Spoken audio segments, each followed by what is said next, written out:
અમદાવાદથી સમાચાર આનંદનગરમાં ભેખડ ધસી જતા 3 શ્રમિકો દટાઈ ગયા।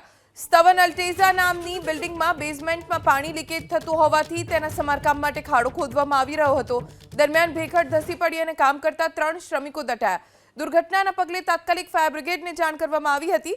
ફાયર બ્રિગેડની ટીમે સ્થળ પર પહોંચી ત્રણેયનું રેસ્ક્યુ કરી બહાર કાઢ્યા। સદનસીબે આ દુર્ઘટનામાં શ્રમિકોને નાની મોટી ઈજા પહોંચી છે।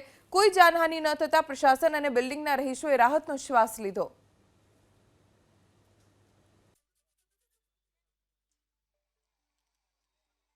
આનંદનગર 4 રસ્તા પછી સ્તવન અલીઝા કરીને બિલ્ડિંગ છે, એની બેઝમેન્ટની વોલ જે રિપેરિંગનું કામ ચાલુ હતું એમાં ગ્રાઉન્ડ ફ્લોર પર ફ્લોરિંગ કાપી આરસીસી કાપી અને મજૂરો અંદર નીચે દિવાલમાં રિપેરિંગનું કામ કરી રહ્યા હતા, પણ ફ્લોરની નીચેની માટી ઘસી પડતા 3 મજૂરો એમાં ફસાઈ ગયા હતા, જેનો કોલ ફાયર બ્રિગેડને મળતા પ્રહલાદનગર ફાયર સ્ટેશનનો સ્ટાફ અહીં આવી અને ફાયર બ્રિગેડ પહોંચે તે પહેલાં એક વ્યક્તિને તો એ લોકોએ જ બહાર કાઢી લીધો હતો, બાકી 2 વ્યક્તિને ફાયર બ્રિગેડે સહી સલામત બહાર કાઢ્યા છે, જેઓને નાની મોટી ઇન્જરી હોય 108 મારફત અને ફાયર બ્રિગેડની એમ્બ્યુલન્સ મારફતે હાલમાં સોલા સિવિલ હોસ્પિટલ ખાતે સારવાર માટે ખસેડ્યા છે।